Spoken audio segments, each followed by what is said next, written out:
జిల్లా అధికారులకి అందరికీ కూడా నమస్కారం అండి. Explaining the preparedness of paddy procurement sir. To start with మనకి ఇక్కడ పుట్టి అనే ఒక మెజర్ ఉంది సార్ ఈ డిస్ట్రిక్ట్లో. సో ఇన్ టర్మ్స్ ఆఫ్ పుట్టి 19,720 రూపీస్ పర్ పుట్టి with respect to grade A. సైగిరి కాన్స్టెన్సీలో 38 సార్. టోటల్గా మనం 313 MT. March 3rd and 4th week sir. March 3rd week lo 1.6 lakh MTs paddy arrangement sir position sir.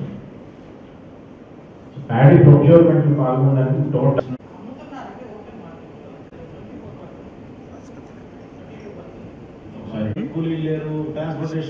ధాన్యం కొనుగోలు ఖరీఫ్ మాసంలో ప్రతి రైతుకి ఒక భరోసా కల్పించే విధంగా జిల్లా యంత్రాంగాన్ని అప్రమత్తం చేయడానికి, అదేవిధంగా పౌర సరఫరా శాఖ నుంచి మేము తీసుకున్న అనేక చర్యల గురించి ఈ రోజున ఒక సమీక్షా సమావేశం నెల్లూరు జిల్లాలో నిర్వహించాం.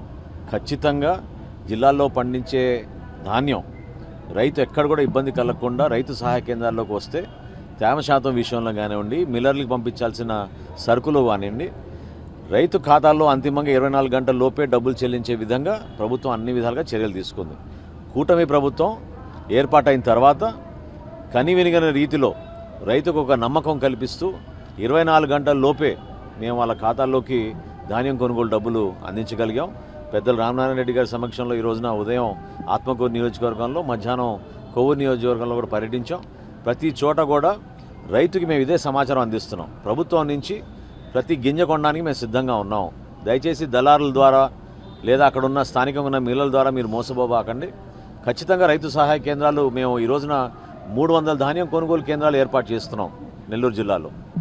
జిల్లా యంత్రాంగం దానికి సిద్ధంగా ఉంది. ఎక్కడ పొరపాటు లేకుండా ఒక పారదర్శకంగా జరిగే ప్రక్రియలో ప్రతి ఒక్కరు కూడా భాగస్వాములు అవ్వాలి.